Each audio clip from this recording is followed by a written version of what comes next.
কোথাও কোনো বিধ্বস্ত ভবন অথবা কোনো বিল্ডিং এ যদি কোনো লোকজন আটকা পড়ে তাদেরকে আমরা উদ্ধার করি। এরপরে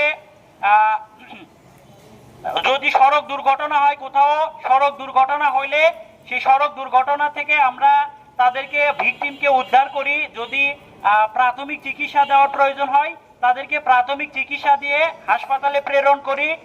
এরপরে হচ্ছে রাস্তার মধ্যে যদি কোনো গাছ পড়ে, দুর্যোগকালীন সময়ে বিভিন্ন সময় যে ঘূর্ণিঝড় হয়, এরপরে হচ্ছে বৃষ্টির সময় গাছ পড়ে যায় রাস্তার মধ্যে, গাছ পড়লে আমরা সেগুলো গাছ অপসারণ করে, কেটে অপসারণ করে জনগণের রাস্তা যে যান চলাচল সেটা আমরা স্বাভাবিক করে দেই। এরপরে আমাদের একটা অ্যাম্বুলেন্স আছে, যদি তাৎক্ষণিকভাবে কেউ অসুস্থ হয়ে যায় তাহলে আমাদের নির্দিষ্ট সরকারি একটা চার্জ আছে, সেই চার্জ সাপেক্ষে অ্যাম্বুলেন্স সেবা হচ্ছে নিতে পারে।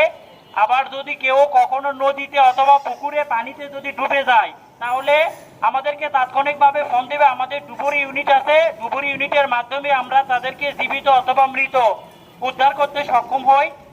তো আগুনের যে বিষয়টা, আজকে জাতীয় দুর্যোগ প্রস্তুতি দিবস সামনেতে এপ্রিল মাস থেকে আসতেছে, এরপরে বিভিন্ন সময় যে ঘূর্ণিঝড় অথবা মানে দুর্যোগ আসতেছে, এর জন্য যে প্রস্তুতি, এর জন্যই মূলত আজকে এই দুর্যোগ প্রস্তুতি সভা, র্যালি এবং হচ্ছে মহড়া।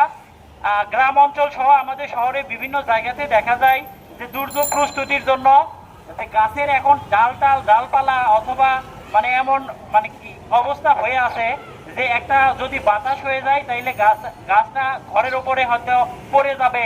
এরপরে আরো যদি অন্যান্য মানে যে কোনো সমস্যা থাকে তাইলে সেটা আমাদেরকে লক্ষ্য রাখতে হবে যাতে বড় কোনো দুর্যোগ না হয়। আর আমাদের হচ্ছে একটা হটলাইন নাম্বার আছে 102, সেটাও আপনারা যে কোনো সময় ফোন দিয়ে আমাদের